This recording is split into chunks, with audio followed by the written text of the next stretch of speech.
ನೀವು ನೋಡ್ತಾ ಇದ್ರ BBC ನ್ಯೂಸ್, ನಾನು ಸ್ವಾಗತ. ಹಾಸನ ಜಿಲ್ಲೆಯ ದಿನದ ಪ್ರಮುಖ ಸುದ್ದಿಗಳ ಕ್ವಿಕ್ ರೌಂಡ್ ಆಫ್ ನಲ್ಲಿ ಮೊದಲನೇದಾಗಿ ಹೆಡ್ಲೈನ್ಸ್. ಜಿಲ್ಲೆಯ ಪ್ರಧಾನಮಂತ್ರಿ ಆವಾಸ್ ಯೋಜನೆಯಲ್ಲಿ ಭಾರಿ ಗೋಲ್ಮಾಲ್, ಅಕ್ರಮ ಎಸಗಿದವನನ್ನ ಬಂಧಿಸದೆ ಮೋಸ ಹೋದ ಗ್ರಾಮಸ್ಥರಿಗೆ ನೋಟಿಸ್ ನೀಡಿದ ಪೊಲೀಸರು. ವಿಷ ಸೇವಿಸಿ ಸಾಯ್ತೀವಿ ಅಂತಿದ್ದಾರೆ ಜನ. ರೇವಣ್ಣನ ಕತೆ ಮುಗಿದೇ ಹೋಯ್ತು ಎಂದುಕೊಂಡಿದ್ರೆ ಅದು ಸುಳ್ಳು, ನಮ್ಮ ಕುಟುಂಬ ಏನು ಅಂತ ತೋರಿಸೋ ಕಾಲ ಬಂದೇ ಬರುತ್ತೆ, ಗುಡುಗಿದ ರೇವಣ್ಣ. ಜಮೀನು ಒತ್ತುವರಿ ಗಲಾಟೆ, 4 ಮಂದಿ ಮೇಲೆ ಹಲ್ಲೆ, ಗಂಭೀರ ಗಾಯ, ಜಿಲ್ಲಾಸ್ಪತ್ರೆಯಲ್ಲಿ ಚಿಕಿತ್ಸೆ. ಮಾನನಷ್ಟ ಮೊಕದ್ದಮೆ ಹೂಡಿದ್ರು ನನ್ನ ಹೋರಾಟ ನಿಲ್ಲಲ್ಲ, ಶಾಸಕ ಶಿವಲಿಂಗೇಗೌಡರಿಗೆ NR ಸಂತೋಷ್ ಸವಾಲ್. ಗಣೇಶ ವಿಸರ್ಜನೆ ವೇಳೆ ಕುಣಿದು ಕುಪ್ಪಳಿಸಿದ ಯುವಕ, ಅರ್ಧ ಗಂಟೆಯಲ್ಲೇ ಹೃದಯಾಘಾತಕ್ಕೆ ಬಲಿ, ಅರ್ಕಲಗೂಡಿನಲ್ಲಿ ಹೃದಯ ವಿದ್ರಾವಕ ಘಟನೆ.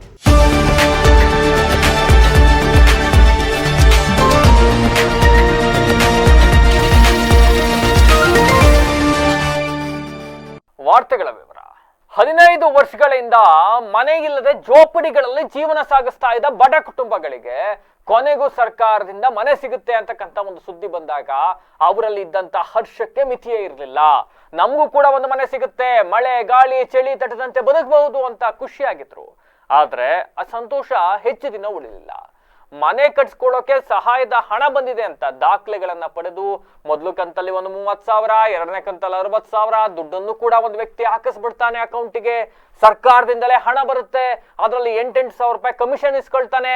ಇವೆಲ್ಲ ಆದ್ಮೇಲೆ ಸುಮಾರು 190ಕ್ಕೂ ಹೆಚ್ಚು ಜನ ಹಣ ಬಂತು ಅನ್ನೋ ಖುಷಿ, ಮನೆ ಕಟ್ಕೊಬಹುದು ಅಂತಕ್ಕಂಥ ಆಸೆ ಅಂಡ್ ಬಂದಿರೋ ಹಣದಲ್ಲಿ ಇಟ್ಕೆ ಖರೀದಿ ಮಾಡಿದ್ರು, ಗೋಡೆ ಎತ್ತಿದ್ರು, ಫೌಂಡೇಶನ್ ಹಾಕಿದ್ರು, ಮರ ಕುಯ್ಸಿದ್ರು, ನಮಗೂ ಒಂದು ಮನೆ ಆಗತ್ತೆ ಅನ್ನೋ ಖುಷಿಯಲ್ಲಿದ್ರು.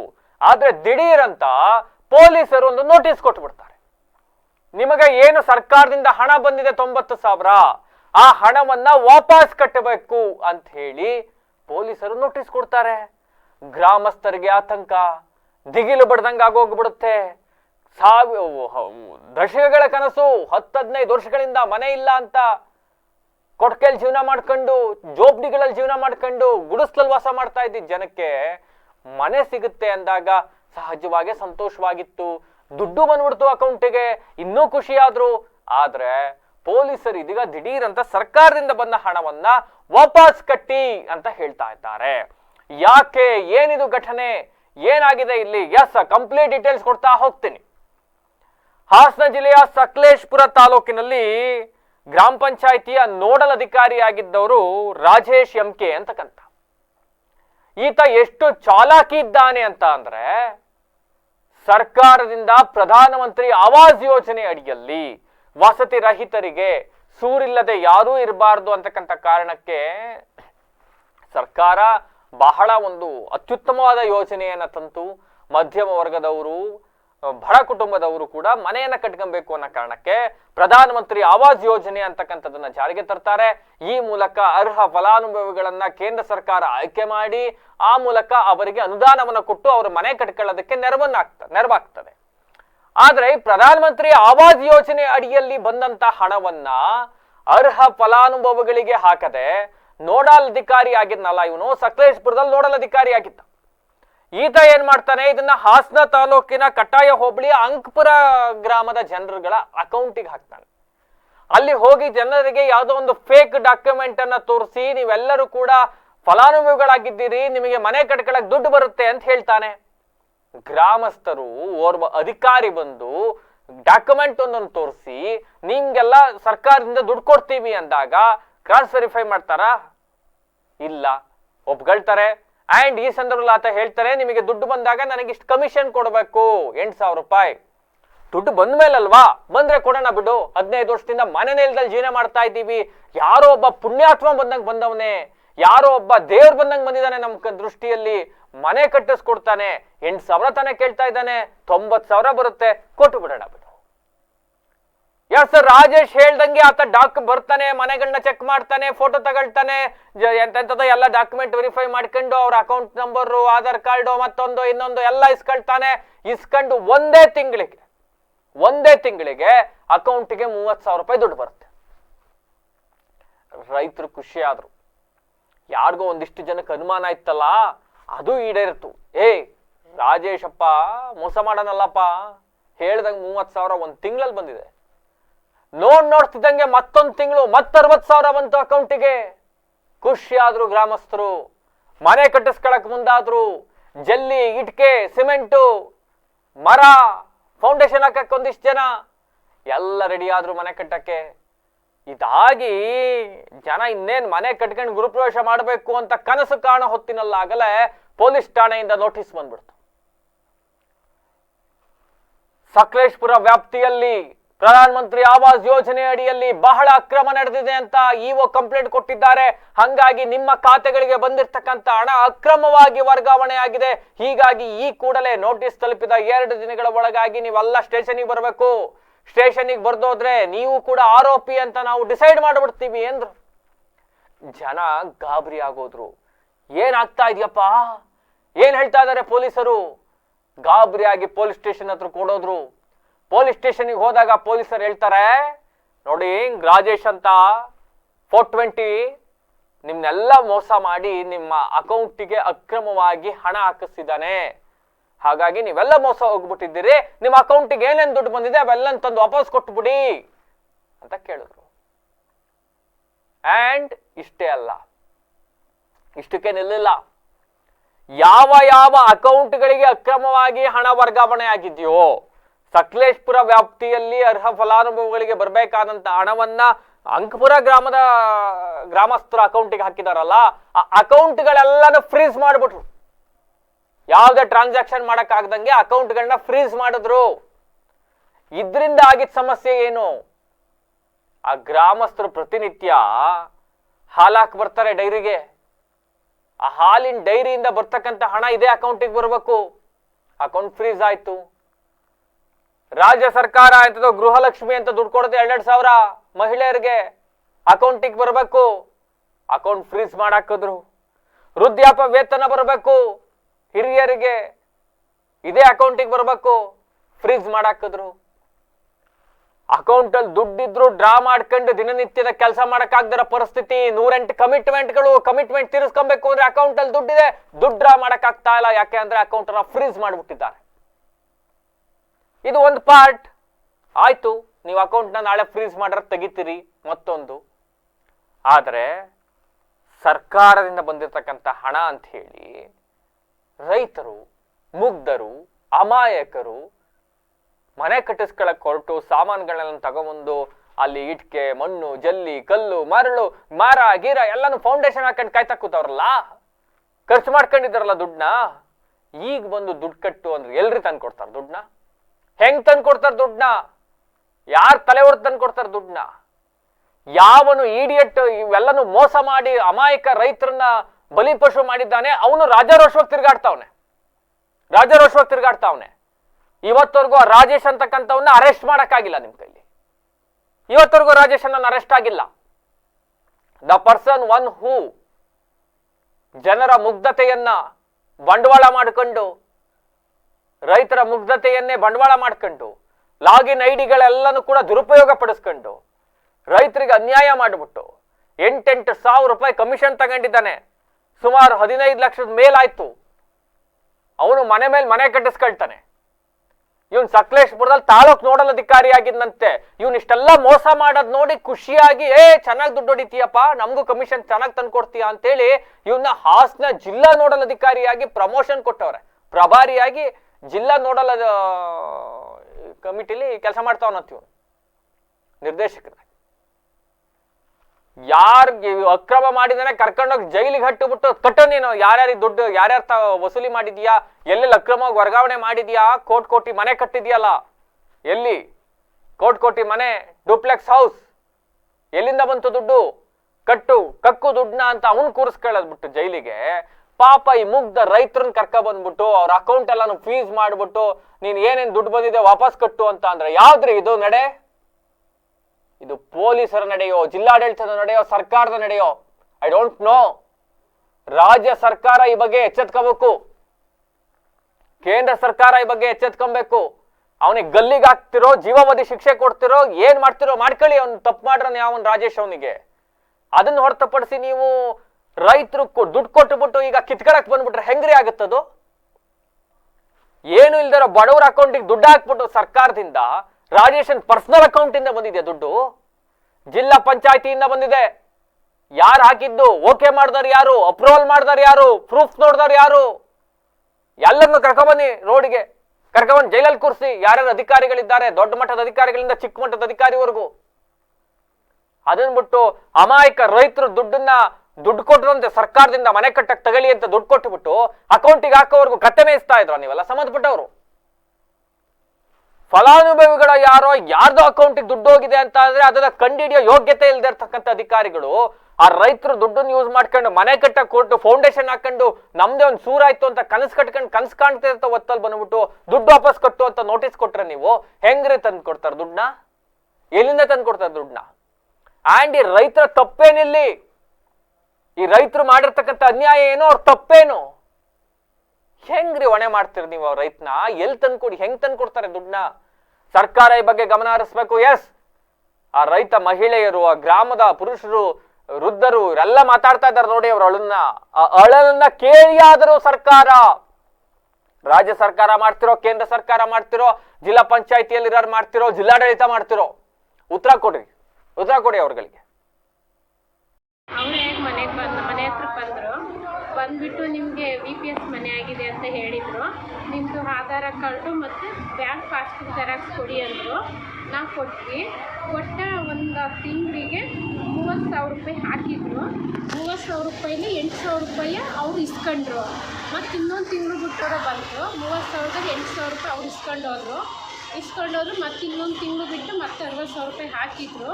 ಅವ್ರು ಯಾರು ಏನು ಅಂತ ನಮಗೆ ಗೊತ್ತಿಲ್ಲ. ಈಗ ನಾವು ಮನೆಗೆ ಎಲ್ಲನೂ ಮೆಟೀರಿಯಲ್ಸ್ ಎಲ್ಲನೂ ತಂದು ಹಾಕ್ಕೊಂಡಿದ್ದೀವಿ. ಈಗ ನಮ್ಮದು ಹಾಲಿನ ದುಡ್ಡು ಯಾವುದು ನಮಗೆ ಕೈಗೆ ಸಿಗ್ತಾಯಿಲ್ಲ, ಎಲ್ಲನೂ ಲಾಕ್ ಮಾಡಿದ್ದಾರೆ. ಸಂಸಾರ ಮಾಡೋಕ್ಕೆ ಕಷ್ಟ ಆಗ್ತಿದೆ. ಯಜಮಾನ್ರು ಮೂಟೆ ಹೊರಕ್ಕೆ ಹೋಗ್ತಾರೆ. ನಮಗೆ ಮನೆಯೂ ಇಲ್ಲ, ಜಮೀನೂ ಇಲ್ಲ, ರೇಷನ್ ಕಾರ್ಡು BPL ಕಾರ್ಡು ಇಲ್ಲ. ಅವರು ದುಡ್ಡು ರಿಟರ್ನ್ ನಮಗೆ ಕೊಟ್ಟಿರೋ ದುಡ್ಡನ್ನ ವಾಪಸ್ ಕೊಡಿ ಹೇಳ್ತಾವ್ರಿ. ನಾವೀಗ ಎಲ್ಲಿಂದ ತಂದು ಕೊಡೋಣ? ಅಕೌಂಟ್ನೇ ಲಾಕ್ ಮಾಡಕ್ಕಿದ್ದಾರೆ. ಈಗ ಎಲ್ಲಿಂದ ತಂದು ಕಟ್ಟೋಣ? ನಾವು ಮುಂದೆ ಜೀವನಕ್ಕೆ ನಮಗೆ ಕಷ್ಟ ಆಗಿತ್ತು. ಅದು ಏನು ಮಾಡ್ತೀರಾ ಮಾಡ್ಕೊಳ್ಳಿ. ಈಗ ನಮಗೆ BPL ಕಾರ್ಡೆಲ್ಲ ಇದು ಮಾಡಾಕಿದ್ದಾರೆ. ನಮಗೆ ಜಮೀನು ಇಲ್ಲ, ಏನೂ ಇಲ್ಲ. ಗೌಡ್ರು ಮೂಟೆ ಬರ್ತಾರೆ, ಚಿಕ್ಕ ಮಕ್ಕಳು, ಮನೆಯೂ ನಮಗೆ ಸರಿಯಾಗಿಲ್ಲ. ನಮಗೆ ಈಗ ತಂದು ಕಟ್ಟಿ ಅಂತ ಹೇಳ್ತಿದ್ದಾರೆ. ನಾವು ಏನು ಮಾಡೋಣ? ಏನಾರು ವಿಷ ಕುಡಿಬೇಕೋ ಇಲ್ಲ ಏನಾರು ಮಾಡ್ಕೋಬೇಕು ನೋಡಿ. ಸರ್ಕಾರದ್ದು ಸಹಾಯಕ್ಕೆ ಮಾಡಿದರೆ ಹಿಂಗೆಲ್ಲ ಕೊಟ್ಟು ನಾವು ಏನು ಮಾಡೋಣ? ನಿಮ್ಮ ಹೆಸರು? ನನ್ನ ಹೆಸರು ಪದವಿ. ನಮ್ಮ ಅಕೌಂಟಲ್ಲಿ ನಮ್ಮ ಹಾಲಿನ ದುಡ್ಡು ತಗೊಳಕ್ಕೆ ನಮ್ಮ ಕೈಲಿ ಆಗ್ತಿದೆ. ಮಕ್ಕಳನ್ನೇ ಇದನ್ನ ತಂದು ಕಟ್ಟೋಣ. ಈಗ ನಾವೇನು ಹೇಳಿದ್ವು ಅವ್ರಿಗೆ ಹಾಕಿ ಅಂತ, ಬಡವ್ರಿಗೆಲ್ಲ ಹಾಕ್ಬಿಟ್ಟು ಮೋಸ ಮಾಡಿದರೆ ಎಲ್ಲಿಂದ ತಂದು ಕಟ್ಟೋಣ ನಾವಿವಾಗ? ಬನ್ನಿ ಬೇಕಾದ್ರೆ ಊರಿಗೆಲ್ಲ ಚಿಕ್ಕ ಮಕ್ಕಳು ತೋರಿಸ್ತೀವಿ ಹೆಂಗಿದೆ ನಮ್ಮ ಜೀವನ ಅಂತ. ಒಂದೊಂದು ಟೈಮ್ ತಿನ್ನೋಕೆ ಊಟನೂ ಇಲ್ಲ ನಮಗೆ. ರೇಷನ್ ಕಾರ್ಡು ಇಲ್ಲ, ರೇಷನ್ ಕಾರ್ಡೇ ಇಲ್ಲ ನನಗೆ, BPL ಕಾರ್ಡೇ ಇಲ್ಲ ನಮಗೀಗ. ಆ ಥರ ಜೀವನ ಮಾಡ್ತಿದ್ವಿ. ಗಂಡ ಹಾಸನಲ್ಲಿ ಕುಂಟಲ್ ಮೂಟೆ ಹೊರಗೆ ಹೋಗ್ತಾರೆ ಹಾಸನಕ್ಕೆ. ಬೆಳಗ್ಗೆ ಹೋದರೆ ಸಂಜೆ ಮನೆಗೆ ಬರ್ತಾರೆ. ಎಲ್ಲವನ್ನೂ ಲಾಕ್ ಮಾಡಿ ಹಾಕಿದ್ದೀರ. ನಮ್ಮ ಹಾಲಿನ ದುಡ್ಡನ್ನು ಲಾಕ್ ಮಾಡಿದ್ದೀರಿ. ಈಗ ನಾವು ಹೆಂಗೆ ಮಾಡೋದು? ನಮ್ಮ ಲಾಕ್ ನಮಗೆ ಓಪನ್ ಮಾಡಿಸ್ಕೊಡಿ.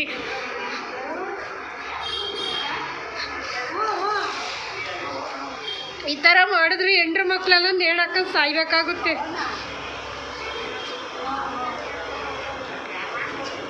ಗೌಡ್ರು ಖಾಲಿ ಏಟಾಗಿದೆ, ಹೋಗಕ್ಕಾಗಲ್ಲ ಕೆಲ್ಸಕ್ಕೂ.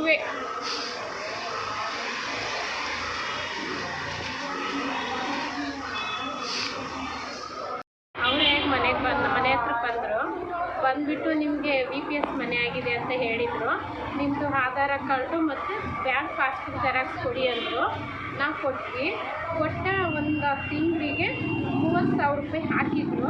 30,000 ರೂಪಾಯಿಲಿ 8,000 ರೂಪಾಯಿ ಅವ್ರು ಇಸ್ಕೊಂಡ್ರು. ಮತ್ತು ಇನ್ನೊಂದು ತಿಂಗಳು ಬಿಟ್ಟರೆ ಬಂತು. 30,000ದಾಗ 8,000 ರೂಪಾಯಿ ಅವ್ರು ಇಸ್ಕೊಂಡೋದ್ರು. ಮತ್ತು ಇನ್ನೊಂದು ತಿಂಗಳು ಬಿಟ್ಟು ಮತ್ತೆ 60,000 ರೂಪಾಯಿ ಹಾಕಿದ್ರು. ಅವ್ರು ಯಾರು ಏನು ಅಂತ ನಮಗೆ ಗೊತ್ತಿಲ್ಲ. ಈಗ ನಾವು ಮನೆಗೆ ಎಲ್ಲನೂ ಮೆಟೀರಿಯಲ್ಸ್ ಎಲ್ಲನೂ ತಂದು ಹಾಕ್ಕೊಂಡಿದ್ದೀವಿ. ಈಗ ನಮ್ಮದು ಹಾಲಿನ ದುಡ್ಡು ಯಾವುದು ನಮಗೆ ಕೈಗೆ ಸಿಗ್ತಾಯಿಲ್ಲ, ಎಲ್ಲನೂ ಲಾಕ್ ಮಾಡಿದ್ದಾರೆ. ಸಂಸಾರ ಮಾಡೋಕ್ಕೆ ಕಷ್ಟ ಆಗ್ತಿದೆ. ಯಜಮಾನ್ರು ಮೂಟೆ ಹೊರಕ್ಕೆ ಹೋಗ್ತಾರೆ. ನಮಗೆ ಮನೆಯೂ ಇಲ್ಲ, ಜಮೀನೂ ಇಲ್ಲ, ರೇಷನ್ ಕಾರ್ಡು BPL ಕಾರ್ಡು ಇಲ್ಲ. ಅವರು ದುಡ್ಡು ರಿಟರ್ನ್ ನಮಗೆ ಕೊಟ್ಟಿರೋ ದುಡ್ಡನ್ನ ವಾಪಸ್ ಕೊಡಿ ಅಂತ ಹೇಳ್ತಾವ್ರಿ. ನಾವೀಗ ಎಲ್ಲಿಂದ ತಂದು ಕೊಡೋಣ? ಅಕೌಂಟ್ನೇ ಲಾಕ್ ಮಾಡಕ್ಕಿದ್ದಾರೆ. ಈಗ ಎಲ್ಲಿಂದ ತಂದು ಕಟ್ಟೋಣ? ನಾವು ಮುಂದೆ ಜೀವನಕ್ಕೆ ನಮಗೆ ಕಷ್ಟ ಆಗಿತ್ತು. ಅದು ಏನು ಮಾಡ್ತೀರಾ ಮಾಡ್ಕೊಳ್ಳಿ. ಅಷ್ಟಿಂದ ಈಗ ನಮಗೆ BPL ಕಾರ್ಡೆಲ್ಲ ಇದು ಮಾಡಾಕಿದ್ದಾರೆ. ನಮಗೆ ಜಮೀನು ಇಲ್ಲ, ಏನೂ ಇಲ್ಲ. ಗೌಡ್ರು ಮೂಟೆ ಬರ್ತಾರೆ, ಚಿಕ್ಕ ಚಿಕ್ಕ ಮಕ್ಕಳು, ಮನೆಯೂ ನಮಗೆ ಸರಿಯಾಗಿಲ್ಲ. ನಮಗೆ ಈಗ ತಂದು ಕಟ್ಟಿ ಅಂತ ಹೇಳ್ತಿದ್ದಾರೆ. ನಾವು ಏನು ಮಾಡೋಣ? ಏನಾರು ವಿಷ ಕುಡಿಬೇಕೋ ಇಲ್ಲ ಏನಾರು ಮಾಡ್ಕೋಬೇಕು ನೋಡಿ. ಸರ್ಕಾರದ್ದು ಸಹಾಯಕ್ಕೆ ಮಾಡಿದರೆ ಹಿಂಗೆಲ್ಲ ಕೊಟ್ಟು ನಾವು ಏನು ಮಾಡೋಣ? ನಿಮ್ಮ ಹೆಸರು? ನನ್ನ ಹೆಸರು ಪಲ್ಲವಿ. ನಮ್ಮ ಅಕೌಂಟಲ್ಲಿ ನಮ್ಮ ಹಾಲಿನ ದುಡ್ಡು ತಗೊಳಕ್ಕೆ ನಮ್ಮ ಕೈಲಿ ಆಗ್ತಿಲ್ಲ. ಈಗ ನಾವು ಹಾಸನ ತಾಲೂಕು ಕಟ್ಟಾಯ ಹೋಬಳಿ ಅನ್ಪುರ ಗ್ರಾಮ ಪಂಚಾಯತಿ ವ್ಯಾಪ್ತಿಯ ಫಲಾನುಭವಿಗಳು, ಈಗ ಆಶ್ರಯ ಯೋಜನೆ ಮನೆಯಿಂದ ಫಲಾನುಭವಿಗಳು ನಮ್ಮ ಅನ್ಪುರ ಪಂಚಾಯತಿಲಿ ಸುಮಾರು ಒಂದು 10-12 ವರ್ಷದಿಂದ ಮನೆಗಳು ಬರದೇ ಇದ್ದ ಕಾರಣ ಇವಾಗ ನಮಗೆ ಯಾರೋ ಅನಾಮಿಕ ರಾಜೇಶ್ ಅನ್ನೋ ಒಬ್ಬ ವ್ಯಕ್ತಿ ಬಂದು ನಿಮಗೆ ಮನೆ ಕೊಡಿಸ್ತೀನಿ, ನಿಮಗೆಲ್ಲ ಫಲಾನುಭವಿಗಳಿಗೆ ಮನೆ ಬಂದಿದ್ದಾವೆ ಅಂತ ಹೇಳ್ಬಿಟ್ಟು ನಮಗೆ ಈ ಥರ ಆರ್ಡ್ರು ಬಂದಿದೆ. ಇದೇನಂತ ಅನ್ಪುರ ಗ್ರಾಮ ಪಂಚಾಯತಿಗೆ ಹೆಚ್ಚುವರಿ 120 ಮನೆ ಬಂದಿದ್ದಾವೆ ಅಂತ ಆರ್ಡ್ರು ತೋರಿಸಿ ನಮಗೆ ಅವನು ಸಹ ಬಂದು GPS ಮಾಡ್ಕೊಂಡು ಪಂಚಾಯತಿ ಅಧಿಕಾರಿಗಳು ಕೂಡ ಬಂದು GPS ಮಾಡಿರ್ತಾರೆ. ಅದಾದ ಕಾರಣ ನಮ್ಮ ಫಲಾನುಭವಿಗಳಿಗೆ ಪಾಪ ಒಂದು ಕೊಟ್ಟಿಗೆ ಸಹ ಸಮೇತ ಬಂದಿರಲ್ಲ. ಅಲ್ಲಿ ಬಂದರೆ ಏನು ಒಂದು ಪಂಚಾಯತಿಗೆ ಒಂದು 10 ಕೊಟ್ಟಿಗೆಗಳು ಬಂದಿರ್ತವೆ. 14 ಜನ ಮೆಂಬರ್ ಇದ್ದಾರೆ. ಅಲ್ಲಿ 14 ಜನ ಒಬ್ಬೊಬ್ಬರು ಒಂದೊಂದು ಕೊಟ್ಟಿಗೆ ತಗೊಂಡು ಏನು ಮಾಡ್ತಾರೆ? ಇದೇ ಅಮ್ಮ ಈ ಮನೆಯಲ್ಲಿ ದನಿನ ಕೊಟ್ಟಿಗೆನೂ ಪಕ್ಕದಲ್ಲೇ ಇದೆ, ಅಡುಗೆ ಮನೆಯೂ ಪಕ್ಕದಲ್ಲೇ ಇದೆ. ಅಂಥವ್ರಿಗೊಂದು ಮನೆ ಕೊಡ್ತೀನಿ ಅಂದಾಗ ಖುಷಿ ಆಗಲ್ವಾ? ಏನೋ ಮನೆ ಬಿದ್ದೋಯ್ತಾ ಇರೋ ಇದರಿಂದ ಅವ್ರಿಗೊಂದು ಮನೆ ಬರ್ತಾ ಇದೆ. ಈಗ ನಮ್ಮೂರಲ್ಲಿ ಇನ್ನೂ ಒಂದು ಜನತಾ ಮನೆ ಬಿದ್ದೋಗಿ ಅವರು ಗುಡಿಸ್ಲು ಹಾಕೊಂಡು ಕೂತಿದ್ದಾರೆ. ಅವ್ರಿಗೊಂದು ಮನೆ ಕೊಡ್ತೀನಿ ಅಂದರೆ ಖುಷಿ ಆಗಲ್ವಾ?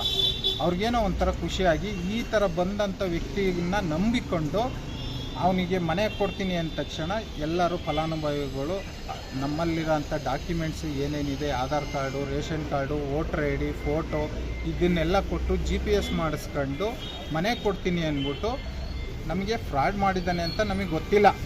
ಅವನೇನು ಅವನ ಹಿಂದೆ ಯಾವ ಅಧಿಕಾರಿಗಳಿದ್ದಾರೆ, ಯಾರಿದ್ದಾರೆ ಅದು ನಮಗೆ ಗೊತ್ತಿಲ್ಲ. ಅವನೇನು ಮಾಡ್ದೆ, ಈ ಥರ ಮನೆಗಳು ಕೊಡ್ತೀನಿ ಅಂತ ಹೇಳ್ಬಿಟ್ಟು ನಮಗೆ ಅಲ್ಲೆಲ್ಲ GPS ಎಲ್ಲ ಮಾಡಿಸ್ಕೊಂಡು ಮನೆಗಳಿಗೆ ಫಸ್ಟ್ ಕಂತು 30,000 ದುಡ್ಡು ಹಾಕಿದ. ದುಡ್ಡು ಹಾಕಿದ ತಕ್ಷಣ ನಮ್ಮ ಫಲಾನುಭವಿಗಳು ಈಗ ಅವ್ರಿಗೇನೋ ಒಂಥರ ಆನಂದ ಆಗಿ ಮನೆಗೆ ಬೇಕಾದ ಮೆಟೀರಿಯಲ್ಸು ಅದು ಇದು ಎಲ್ಲ ತಂದು ಹಾಕೊಂಡು ಮತ್ತೆ 2ನೇ ಕಂತು ಬಂದಾಗ ಅವನು ಸ್ವಲ್ಪ ನಮಗೆ ಇಷ್ಟು ದುಡ್ಡು ಬೇಕು, ನಾವು ಅಧಿಕಾರಿಗಳಿಗೆಲ್ಲ ಕೊಡಬೇಕು ಅಂತ ಹೇಳ್ಬಿಟ್ಟು ದುಡ್ಡು ಇಸ್ಕೊಂಡು ನಮಗೆ ಮಿಕ್ಕಿದ್ದು 60,000ನ 1.5 ತಿಂಗಳಲ್ಲಿ ದುಡ್ಡು ಹಾಕಿದ. ಆ ದುಡ್ಡು ಬಂದಂಥ ಇದರಲ್ಲಿ ಮಳೆ ಟೈಮ್ ಇತ್ತು. ಈಗ ಸ್ವಲ್ಪ ಮೆಟೀರಿಯಲ್ಸು ಮತ್ತು ಗೋಡೆ ಕಟ್ತಾ ಇದ್ದಾರೆ, ಮೆಟೀರಿಯಲ್ಸ್ ಹೊಡೆಸ್ಕೊಂಡಿದ್ದಾರೆ, ಜಾಗ ಕ್ಲೀನ್ ಮಾಡ್ಕೊಂಡು ಮನೆ ಪ್ರಾರಂಭ ಮಾಡೋಕ್ಕೆ ರೆಡಿ ಇದ್ದಾರೆ. ಈಗ ಅಂಥದ್ದೆಲ್ಲ ಆದಮೇಲೆ ಈಗ ಸಕಲೇಶ್ಪುರ ಇಒ ಮತ್ತು ನಮ್ಮ ಹಾಸನ ಇಒ ಇಲ್ಲಿಯವರೆಲ್ಲ ಸೇರ್ಕೊಂಡು ಇದು ಬಂದಿರೋದು ದುಡ್ಡು ಫ್ರಾಡು, ಆ ಪಂಚಾಯತಿಯಿಂದ ಬಂದಿದೆ, ಈ ಫಲಾನುಭವಿಗಳು ಬೇರೆಯವರು ಅಂತ ಎಲ್ಲ ಹೇಳಿಕೆ ಮಾಡಿ ನಮ್ಮ ಹತ್ರನ ಪಡ್ಕೊಂಡಂಥ ದುಡ್ಡನ್ನು ನಮಗೆ ಮರುಪಾವತಿ ಮಾಡಿ ಅಂತ ನಮಗೆ ಸ್ಟೇಷನ್ನಿಂದ ನೋಟಿಸ್ ಕೊಟ್ಟಿದ್ದಾರೆ. ನೋಟಿಸ್ ಕೊಟ್ಟಿದ್ದಲ್ದೇ ನಮ್ಮ ಖಾತೆಗಳು, ಬ್ಯಾಂಕ್ ಖಾತೆಗಳು ಏನಿತ್ತು ಎಲ್ಲ ಪ್ರತಿಯೊಂದು ಲಾಕ್ ಮಾಡಿದ್ದಾರೆ. ಅದರಲ್ಲಿ ಒಬ್ಬೊಬ್ಬರು ಸಾರ್ವಜನಿಕರು, ನಮ್ಮ ಫಲಾನುಭವಿಗಳು ಡೈಲಿ ಹಾಲು ಕರೆದಿದ್ದ ದುಡ್ಡು, ಗೃಹಲಕ್ಷ್ಮಿ ದುಡ್ಡು ಇವೆಲ್ಲ ಆ ಖಾತೆಗೆ ಸಂದಾಯ ಆಗೋ ಅಂಥದ್ದು. ಅಂಥ ಇದರಲ್ಲಿ ಈ ಸಲ ಗೌರಿ ಹಬ್ಬ ಮಾಡೋಕ್ಕೆ ದುಡ್ಡು ತಗೊಳ್ಳೋಕ್ಕೆ ಎಷ್ಟು ಕಣ್ಣೀರು ಹಾಕಿದ್ದಾರೆ ಅಂದರೆ ಫಲಾನುಭವಿಗಳು ಸಾಯ ಸ್ಟೇಜಲ್ಲಿ ಆಗಿದ್ದಾರೆ. ಈಗ ಏನಂತಿದ್ದಾರೆ ಈಗ ಅಧಿಕಾರಿಗಳು ಏನಿಲ್ಲ, ದುಡ್ಡು ವಾಪಸ್ ಕೊಡಿ, ನಮಗೆ ನೀವೇನಾರು ಮಾಡ್ಕೊಳ್ಳಿ, ನಮಗೆ ದುಡ್ಡು ಕೊಡಿ, ನಮಗೆ ನೀವು 90,000 ಹಾಕಿದ್ದೀವಿ, ದುಡ್ಡು ವಾಪಸ್ ಕೊಡಿ ಅಂತ ಕೇಳ್ತಾ ಇದ್ದಾರೆ. ನಮ್ಮಲ್ಲಿ ಈಗ ಮನೆಗಳನ್ನ ಕಟ್ಕೊಬಿಟ್ಟಿದ್ದಾರೆ. ಈಗ ಅವಕ್ಕೆ ಅಷ್ಟು ಕಡು ಬಡವರು ಇರೋರು ದುಡ್ಡು ವಾಪಸ್ ಹೆಂಗೆ ಕೊಡ್ತಾರೆ ಅಂತ ನೀವೇ ನಮಗೆ ಇದಕ್ಕೊಂದು ಕಾನೂನು ಕೊಡಬೇಕು, ನ್ಯಾಯ ಕೊಡಬೇಕು ಅಂತ ನಾವು ಕೇಳ್ತಾ ಇದ್ದೀವಿ. 200 ಮನೆ ಆಗಿರೋದು ಅವರು ಈವಲ್ ಆಗಿ ಅಧಿಕಾರಿಗಳಿಂದನೇ ಸರ್ ದುಡ್ಡು ಬರಬೇಕಾಗಿರೋದು. ಇವಾಗ ಇವ್ರು ಆಕ್ಷನ್ ತಗೊಂಡ್ರಲ್ಲ, 5-6 ತಿಂಗಳಾಯ್ತು ಸರ್ ಅದು ಮನೆಗೆ ಕಟ್ಟಿ ಅಂತ ದುಡ್ಡು ಬಂದು. ಅಲ್ಲಿವರೆಗೂ ಇವ್ರ ಅಧಿಕಾರಿಗಳು ಏನು ಮಾಡ್ತಿದ್ರು ಸರ್? ಇವಾಗ ಕೊಟ್ಬಿಟ್ಟು ನಮ್ಗೆ ಟಾರ್ಚರ್ ಕೊಡ್ತಾವ್ರಲ್ಲ, ದುಡ್ಡು ಕಟ್ಟಿ ಇದು ಮಾಡಿ ಅಂತ. ಎಲ್ಲಿ ಕಟ್ಟನ್ ಸರ್? ಎಲ್ಲ ಬಡವರು ರೈತರು ಇರೋರು ಸರ್. ಈಗ ಒಬ್ಬೊಬ್ಬರಿಗೆ ತಿನ್ನಕ್ಕೆ ಅನ್ನನೂ ಇಲ್ಲ ಸರ್. ಬಂದು ಚೆಕ್ ಮಾಡಿ, ಮನೆಗಳಿಲ್ದೋದವ್ರು ಮನೆ ಕಟ್ಕೊತಾವ್ರೆ. ಅದನ್ನು ನಮಗೆ ಗೊತ್ತಿರುತ್ತೆ ಸರ್. ಫ್ರಾಡ್ ಮಾಡಿರೋದು ಇವ್ರ ಅಧಿಕಾರಿಗಳೇ ಫ್ರಾಡ್ ಮಾಡಿಬಿಟ್ಟು ನಮ್ಮನ್ನು ಕಟ್ಟಿ ಅಂತ ಟಾರ್ಚರ್ ಕೊಡ್ರಿ. ಅವ್ರನ್ನ ಹಿಡ್ಕೊಬಂದು ಅವ್ರು ಕೇಳಬೇಕು ಸರ್ ಏನಕ್ಕೆ ಮಾಡಿದ್ರು ಅಂತ. ಅದನ್ನು ಅಧಿಕಾರಿಗಳು ಕೇಳಬೇಕು. ಈಗ ನಾವು ಕೇಳೋಕ್ಕಾಗುತ್ತೆ ಸರ್ ಅದನ್ನು? ಅವ್ರ ಅಧಿಕಾರಿಗಳು ಹೇಳ್ಬೇಕು ಯಾರು ತಪ್ಪು ಮಾಡಿದ್ದಾರೆ, ಯಾರು ಮಾಡಿದ್ದಾರೆ ಅಂತ. ಈಗ ಎಜುಕೇಟೆಡ್ಗಳು ಅವರೇ ಹೇಳ್ತಿದ್ರಲ್ಲ ಸರ್, ವಿದ್ಯಾವಂತರು ನೀವು ವಿದ್ಯೆ ಕಲಿಬೇಕು, ಅದು ಕಲಿಬೇಕು ಅಂತ. ವಿದ್ಯಾವಂತರು ಹೆಂಗೆ ಮಾಡಿದ್ರೆ ಇನ್ನು ಎಲ್ಲಿ ಹೋಯ್ತಾರೆ ಸರ್? ಹಳ್ಳಿ ಜನಗಳು ಎಲ್ಲಿ ಹೋಯ್ತಾರೆ? ಎಲ್ಲಿ ಜೀವನ ಮಾಡ್ತಾರೆ ಹೇಳಿ ಸರ್? ಇದ್ರ ಬಗ್ಗೆ ದೊಡ್ಡ ಮಟ್ಟದಲ್ಲಿ ಉನ್ನತವಾಗಿ ತನಿಖೆ ಆಗ್ಬೇಕು ಸರ್. ಇದ್ರ ಜೊತೆ ಯಾರ್ಯಾರು ಶಾಮೀಲಾಗಿದ್ದಾರೆ ಅವ್ರ ಬಗ್ಗೆ ಎಲ್ಲಾನು ಇದ್ರ ಬಗ್ಗೆ ಉನ್ನತವಾಗಿ ದೊಡ್ಡ ಮಟ್ಟದಲ್ಲಿ ತನಿಖೆ ಆಗ್ಬೇಕು ಸರ್. ಇದು ಈಗ ಅಧಿಕಾರಿಗಳು ಮಾಡ್ಬೋದಿತ್ತು ಸರ್. ಅವರು 4-5 ತಿಂಗಳಿಂದ ಏನು ಮಾಡ್ತಿದ್ರು ಸರ್? ಇವಾಗ ಆಕ್ಷನ್ ತಾಳೋರು ಇವಾಗ ಕೊಟ್ಬಿಟ್ಟು ನೋಟಿಸ್ ಕಳಿಸ್ಬಿಟ್ಟು ಪೊಲೀಸ್ನವ್ರು ಕರ್ಸ್ಬಿಟ್ಟು ಮಾಡೋದ ಎಲ್ಲ ಸರ್. ಮೆಟೀರಿಯಲ್ ಹಾಕಿದ್ದಾರೆ, ಮನೆ ಕಟ್ಟಿದ್ದಾರೆ, ಯಾರು ಏನು ಸುಮ್ಮನೆ ಮಿಸ್ಯೂಸ್ ಮಾಡ್ಕೊಂಡಿಲ್ಲ ಸರ್. ದುಡ್ಡನ್ನ ಬಂದ್ಬಿಟ್ಟು ಚೆಕ್ ಮಾಡಲೇಬೇಕಾದ್ರೆ ಅವರು. ಈಗ ಯಾರಿಗೂ ಸರ್ ಗೊತ್ತಿರಲಿಲ್ಲ ಈ ಪಂಚಾಯತಿಗೆ ಬಂದೈತಿ, ಆ ಪಂಚಾಯತಿಗೆ ಬಂದೈತಿ ಅಂತ. ರೈತರ ಹತ್ರ ಇರುತ್ತೆ ಸರ್ ಆಪು, ಚೆಕ್ ಮಾಡ್ಕೊಬಿಟ್ಟು ನೋಡಿ ಅನ್ನಕ್ಕೆ. ಯಾರು ರೈತರ ಹತ್ರ ಯಾರು ಸರ್ ಎಜುಕೇಟೆಡ್ಗಳು ಅಂತ ಹೇಳ್ತಾರಲ್ಲ, ಯಾರು ರೈತರುಗಳು ಗೊತ್ತಿರಲ್ಲ ಸರ್. ಈಗ ಯಾವ ಸ್ಕೀಮ್ ಬಂದಿರುತ್ತೆ, ಯಾವ್ದು ಇದು ಬಂದಿರುತ್ತೆ ಅಂತ ಗೊತ್ತಿರಲ್ಲ. ಈಗ ಮನೆ ಇರಲ್ಲ, ಮನೆ ಬಂದಿರೋ ಆಸೆಗೆ ಎಲ್ಲ ಕಟ್ಕೋತಾರೆ ಸರ್. ನಾವು ಜಿಲ್ಲಾ ಪಂಚಾಯತಿ ಮುಂದೆ ಧರಣಿ ಕೂರ್ತೀವಿ, ಇಲ್ಲಾಂದ್ರೆ ವಿಷ ಕುಡಿಯೋ ಪರಿಸ್ಥಿತಿ ಬರ್ತದೆ ಸರ್ ರೈತರಿಗೆ. ಈಗ ಅವರೇ ಬೇಕಾದ್ರೆ ಬಂದ್ಬಿಟ್ಟು ಇದು ಮಾಡಲಿ ಸರ್. ಇದ್ರ ಬಗ್ಗೆ ನಮ್ದು ಅಕೌಂಟ್ ಓಪನ್ ಆಗ್ಬೇಕು ಸರ್. ಇದ್ರ ಬಗ್ಗೆ ಅಕೌಂಟ್ ಹೆಂಗ್ ಸರ್ ಲಾಕ್ ಮಾಡಿದ್ರು ಇವರು? ಇಲ್ಲ ನಮ್ಗೆ ಸರ್ ಈಗ ನೋಟಿಸ್ ಕೊಟ್ರಲ್ಲ, ಅಕೌಂಟ್ ಇದ್ ಮಾಡ್ಬೇಕಾದ್ರು ನಮಗೆ ನೋಟಿಸ್ ಕಳಿಸ್ಬೋದಿತ್ತಲ್ಲ. ಸುಮ್ನೆ ಹೆಂಗ್ ಅಕೌಂಟ್ ಕಳ್ಸಿದ್ರು ಸರ್ ಇವರು? ಎಷ್ಟೋ ಜನ ಈ ಸಲ ಹಬ್ಬ ಮಾಡಕ್ಕೆ ಮಂಜು ಅಂತ ಎಷ್ಟೋ ಜನ ಜಿಲ್ಲಾಧಿಕಾರಿಗಳು ಬಂದು ಫೋಟೋ ತಗೊಂಡು ಮನೆ ಆಗಿದೆ, ಸ್ಯಾಂಕ್ಷನ್ ಆಗಿದೆ, ಆ ಮನೆ ಕೊಡ್ತೀವಿ, ನಿಮ್ಮ ಆಧಾರ್ ಕಾರ್ಡು ಪಾಸ್ಬುಕ್ಕಿನ ನಂಬರು ಕೊಡಿ ಅಂತ ಇಸ್ಕೊಂಡು ದುಡ್ಡು ಹಾಕಿದ್ರು. ದುಡ್ಡು ಹಾಕಿದ್ಮೇಲೆ 8 ಸಾವಿರ ದುಡ್ಡು ಕೊಡಿ ಅಂದರು. ನಾವು ಕೊಟ್ಟಿದ್ದೀವಿ. ಇವಾಗ ಮನೆ ಕಟ್ಕೊಳ್ಳೋಕ್ಕೆ ಮಾಡ್ತಾಯಿದ್ದೀನಿ. ನನ್ನ ಮಗ ಇದ್ದನೊಬ್ಬ ಮನೆ ಕಟ್ಟೋನಂತ ರಿಪೇರಿ ಎಲ್ಲ ಜಾಗ ಸರಿ ಮಾಡಿದ್ದು. ನನ್ನ ಒಬ್ಬ ಮಗ ಇದ್ದನು ತೀರ್ಕೊಂಡ.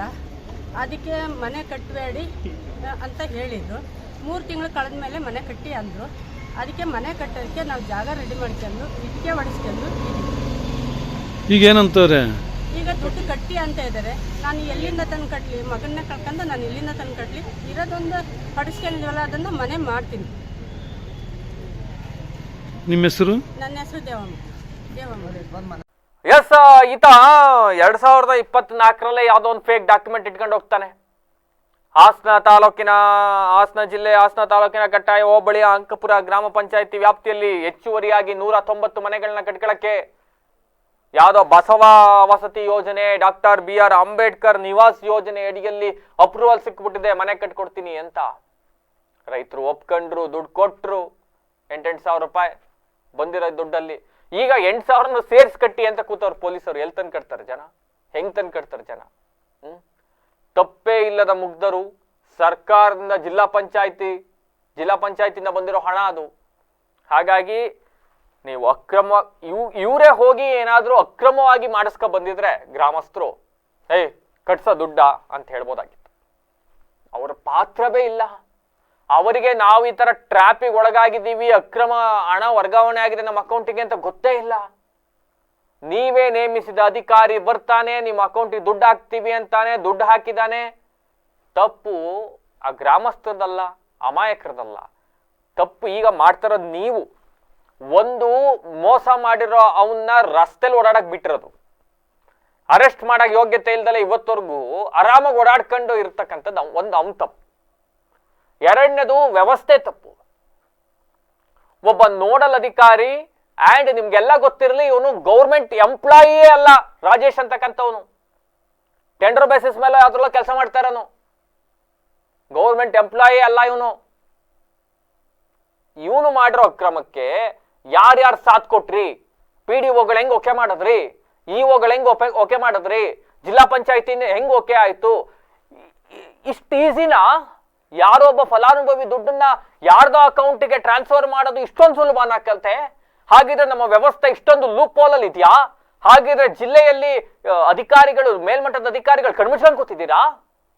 ನಾನು ಈತ ರಾಜೇಶ್ ಅಂತಕ್ಕಂಥವನು ಮಾಡಿರ್ತಕ್ಕಂಥ 190 ಮನೆಗಳು ಮಾತ್ರ ಹೇಳ್ತಾ ಇದ್ದೀನಿ. ಅಂಡ್ ನಂಬ್ತಾ ಇರೋ ಫಿಗರ್ 200 ಅಲ್ಲಿ ಇರ್ತಕ್ಕಂಥವ್ರು ಮಾಡ್ತಾ ಇರ್ತಕ್ಕಂಥದ್ದು 219 ಮನೆಗಳಿಂಗಾಗಿದೆ ಅಂತ. ಇಡೀ ಜಿಲ್ಲೆಯಲ್ಲಿ ಸಾಕಷ್ಟು ಇದೇ ರೀತಿ ಪ್ರಕರಣಗಳಾಗಿದ್ದಾವೆ. 600ಕ್ಕೂ ಹೆಚ್ಚು ಫಲಾನುಭವಿಗಳಿಗೆ ಅನ್ಯಾಯ ಆಗಿದೆ. 600ಕ್ಕೂ ಹೆಚ್ಚು ಜನರಿಗೆ ಅಕ್ರಮವಾಗಿ ಹಣ ವರ್ಗಾವಣೆ ಆಗಿದೆ. ಒಬ್ಬ ಇಬ್ಬ ಮಾಡಿರ್ತಕ್ಕಂಥದ್ದು. ಏನ್ ಮಾಡ್ಬೇಕಂತವ್ರನ್ನ ಆರಾಮಾಗಿ ಓಡಾಡ್ಕೊಂಡಿರಪ್ಪ ಅಂತ ರಸ್ತೆಲ್ ಬಿಟ್ಟು ಆ ರೈತರನ್ನ ಕರ್ಕೊಬಂದು ಸ್ಟೇಷನ್ ಅಲ್ಲಿ ಕೂರಿಸ್ಕೊಂಡು ದುಡ್ಡು ಕಟ್ಟು ಅಂತ ಅಂದ್ರೆ ಎಲ್ರಿ ತಂದು ಕಟ್ತಾರೆ ದುಡ್ಡನ್ನ? ಎಲ್ಲಿ ತಂದು ಕೊಡ್ತಾರೆ ದುಡ್ಡನ್ನ? I don't know. ಇದನ್ನ ಹೆಂಗ್ ಸಾಲ್ವ್ ಮಾಡ್ತೀರಿ ಅಂತ ನನಗೆ ಗೊತ್ತಿಲ್ಲ. ಹೆಂಗ್ ಸಾಲ್ವ್ ಮಾಡಬಹುದು ಅನ್ನೋದು ನನಗೆ ಗೊತ್ತಾಗ್ತಾ ಇಲ್ಲ. ನಾನು ಯೋಚನೆ ಮಾಡ್ತಾ ಇದನ್ನ ಹೆಂಗ್ ಸಾಲ್ವ್ ಮಾಡಬಹುದು ಇದನ್ನ ಅಂತ.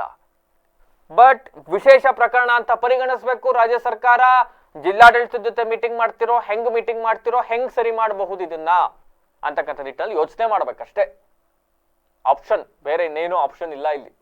ಬಟ್ ರೈತರು ನೀವೇ ದುಡ್ಡು ಹಾಕ್ಬಿಟ್ಟು ಅದೇನೋ ಆಸೆ ತೋರಿಸ್ಬಿಟ್ಟು ಹಸ್ತರ್ ಮುಂದಕ್ಕೆ ಅನ್ನ ತಗೊಬಂದಿಟ್ಬಿಟ್ಟು ಅರ್ಧ ಅನ್ನ ತಿನ್ಬೇಕಾದ್ರೆ ವಾಪಸ್ ತಿಂದಿರೋದೆಲ್ಲ ಕೊಡು ಅಂತ ಕೇಳ್ಬಿಟ್ರೆ ಯಾವ್ದ್ರಿ ಇದು ವ್ಯವಸ್ಥೆ? ಜಸ್ ಮುಂದಿನ ಸುದ್ದಿ ನೋಡೋಣ. ಒಳಗಿನವರಾಗ್ಲಿ ಹೊರಗಿನವರಾಗ್ಲಿ ರೇವಣ್ಣಂದು ಮುಗ್ದೇ ಹೋಯ್ತು ಅಂದ್ಕೊಂಡಿದ್ರೆ ಅದೆಲ್ಲ ಸುಳ್ಳು. ಮುಂದಿನ ದಿನಗಳಲ್ಲಿ ನಾನು, ಕುಮಾರಸ್ವಾಮಿ, ದೇವೇಗೌಡರು ಏನು ಅಂತ ತೋರಿಸ್ತೀವಿ ಅಂತ ಹೇಳಿ ಮಾಜಿ ಸಚಿವ ಎಚ್ ಡಿ ರೇವಣ್ಣ ಹಾಸನದಲ್ಲಿ ಗುಡುಗಿದ್ದಾರೆ. ನಗರದ ಹಾಸನ ಹಾಲು ಒಕ್ಕೂಟದ ವಾರ್ಷಿಕ ಸಭೆಯಲ್ಲಿ ಮಾತನಾಡಿರೋ ಅವರು, ನಮ್ಮ ಕುಟುಂಬ ಏನು ಅಂತ ತೋರಿಸುವ ಕಾಲ ಬರುತ್ತೆ. ದೇವೇಗೌಡರಿಗೆ ಹಿಂದಿನ ದಿನಗಳಲ್ಲಿ ಅನೇಕ ರೀತಿಯಲ್ಲಿ ಅನೇಕರು ನೋವನ್ನು ಕೊಟ್ಟಿದ್ದಾರೆ. ಅಂಡ್ ಅದಾದ ಮೇಲೆ ಅವೆಲ್ಲವನ್ನ ಅನುಭವಿಸಿದ್ದಾರೆ ಅವರು. ಹಾಸನ ಹಾಲು ಒಕ್ಕೂಟದಲ್ಲಿ ಏನೇನು ಅನುಭವಿಸಿದ್ದೀನಿ ಅನ್ನೋದು ನನಗೆ ಗೊತ್ತು. ಕಾಲ ಬಂದಾಗ ಎಲ್ಲವನ್ನ ಹೇಳ್ತೀನಿ. ಈ ಜಿಲ್ಲೆಯ ಹೊರ ಜಿಲ್ಲೆಯ ರಾಜಕಾರಣಿಗಳು ಯಾರಾದ್ರೂ ರೇವಣ್ಣನ ಕತೆ ಮುಗಿದೋಯ್ತು ಅಂತ ಅನ್ಕೊಂಡಿದ್ರೆ ಅವೆಲ್ಲ ಸುಳ್ಳ್ರಿ. ಮುಂದಿನ ದಿನಗಳಲ್ಲಿ ನಾನು, ನನ್ನ ಕುಟುಂಬ ಏನು ಅನ್ನೋದನ್ನ ತೋರಿಸ್ತೀವಿ ಅಂತ ಕಿಡಿಕಾರಿದ್ದಾರೆ. ಇನ್ನೂ ನಾನು ಧರ್ಮಸ್ಥಳದ ಮಂಜುನಾಥನ ಮೇಲೆ ನಂಬಿಕೆ ಇಟ್ಟಿದ್ದೇನೆ. ಹಿಂದೆ ರಾಜಕಾರಣಿಗಳು ತಪ್ಪು ಮಾಡಿದ್ರೆ ಧರ್ಮಸ್ಥಳದಲ್ಲಿ ಪ್ರಮಾಣ ಮಾಡಿ ಅಂತ ಇದ್ರು. ಇವತ್ತು ಕೆಲ ಕಿಡಿಗೇಡಿಗಳು ಆ ಹೆಸರನ್ನ ಹಾಳು ಮಾಡೋದಕ್ಕೆ ಹೊರಟಿದ್ದಾರೆ ಅಂತ ರೇವಣ್ಣ ಇದೇ ವೇಳೆ ಅಸಮಾಧಾನವನ್ನ ಹೊರಹಾಕಿದ್ದಾರೆ. ಡಾಕ್ಟರ್ ವೀರೇಂದ್ರ ಹೆಗಡೆ ಅವರೇ, ನೀವು ಯಾವುದೇ ಅಪಪ್ರಚಾರಕ್ಕೂ ಧೃತಿಗೆಡಬೇಡಿ, ತಲೆ ಕೆಡಿಸ್ಕೊಡ್ಬೇಡಿ. ನಿಮ್ಮೊಂದಿಗೆ ಲಕ್ಷಾಂತರ ಭಕ್ತರಿದ್ದಾರೆ ಅಂತ ಅಭಯವನ್ನು ನೀಡಿದ್ದಾರೆ. ಅಂಡ್ ನಮ್ಮ ಜಿಲ್ಲೆಗೆ ಯಾರು ಅನ್ಯಾಯ ಮಾಡಿದ್ದಾರೋ ಅವರನ್ನ ಮಂಜುನಾಥನೇ ನೋಡ್ಕೊಳ್ಳಿ. ರಾಜಕಾರಣಿಗಳಾಗ್ಲಿ ಯಾರೇ ಇರಲಿ ಅವ್ರನ್ನ ದೇವರೇ ನೋಡ್ಕೊಳ್ಳಿ. ನಾನು ಜನತೆಯ ಹಿತದೃಷ್ಟಿಯಿಂದ ಕೆಲಸ ಮಾಡಿದ್ದೀನಿ, ನನ್ನ ವೈಯಕ್ತಿಕವಾಗಿ ಮಾಡಿಲ್ಲ ಅಂತ ಅವರು ಯಾರ ಹೆಸರನ್ನು ಹೇಳದೆ ಅಸಮಾಧಾನವನ್ನ ಹೊರಹಾಕಿದ್ದಾರೆ. ಕೆಲವರು ಏನೋ ತಿಳ್ಕೊಂಡವ್ರೆ ರೇವಣ್ಣ ಮುಗಿದೋಯ್ತು ಅಂತ. ಸ್ವಲ್ಪ ವೆಯ್ಟ್ ಮಾಡಿ, ರೇವಣ್ಣ ಏನು ಅನ್ನೋದನ್ನ ಕಾಲ ಬರುತ್ತೆ ತೋರಿಸ್ತೀನಿ. ಈ ರಾಜ್ಯದಲ್ಲಿ ಮುಂದಿನ ದಿನಗಳಲ್ಲಿ ರೇವಣ್ಣ ಏನು, ಕುಮಾರಸ್ವಾಮಿ ಏನು, ದೇವೇಗೌಡರು ಏನು ಅನ್ನೋ ತೋರಿಸೋಂಥ ಕಾಲ ಬರುತ್ತೆ. ದೇವೇಗೌಡರಿಗೆ ಎಷ್ಟು ನೋವು ಕೊಟ್ಟರು ಹಿಂದಿನ ದಿನಗಳಲ್ಲಿ ಅನ್ನೋದು ನನಗೆ ಗೊತ್ತಿದೆ. ನಾನು ಅನುಭವಿಸಿದ್ದೀನಿ. ಈ ಹಾಲು ಒಕ್ಕೂಟದಲ್ಲಿ ಏನು ಅನುಭವಿಸಿದ್ದೀನಿ ಅನ್ನೋದು ನನಗೆ ಗೊತ್ತಿದೆ. ಅದು ಕಾಲ ಬಂದಾಗ ಹೇಳ್ತೀನಿ. ಯಾರು ತಿಳ್ಕೊಂಡಿರ್ಬೋದು, ಈ ಜಿಲ್ಲೆಯ ಹೊರ ಜಿಲ್ಲೆಯ ರಾಜಕಾರಣಿಗಳೇನಾದ್ರು ರೇವಣ್ಣ ಮುಗಿದೋಯ್ತು ಅಂತ ತಿಳ್ಕೊಂಡಿದ್ರೆ ಅದು ಮುಂದಿನ ದಿನಗಳಲ್ಲಿ ಏನೋದು ರೇವಣ್ಣ ಏನು, ದೇವೇಗೌಡರು ಏನು ಅನ್ನೋದು ತೋರಿಸ್ತೀನಿ. ಆ ಕಾಲ ಇದೆ. ಇವತ್ತಿನ ಹೆಚ್ಚಿಗೆ ಹೇಳಕ್ಕೆ ಹೋಗಲ್ಲ. ನಿಮ್ಮ ಸಹಕಾರದಿಂದ ಇವತ್ತು ಜಮೀನು ಒತ್ತುವರಿ ವಿಚಾರವಾಗಿ ಮಾತಿನ ಚಕಮಕಿಯಿಂದ ಶುರುವಾದ ಗಲಾಟೆ ಕೈಕಾಯಿ ಮೇಲಾಯಿಸುವ ಹಂತಕ್ಕೆ ತಲುಪಿ 4 ಮಂದಿಯ ಮೇಲೆ ಹಲ್ಲೆ ನಡೆದಿರತಕ್ಕಂಥ ಘಟನೆ ಬೇಲೂರು ತಾಲೂಕಿನ ಮಾದಿಹಳ್ಳಿ ಹೋಬಳಿಯ ಮಾದಿಹಳ್ಳಿ ಅಂತಕ್ಕಂಥ ಗ್ರಾಮದಲ್ಲೇ ನಡೆದು ಹೋಗ್ಬಿಟ್ಟಿದೆ.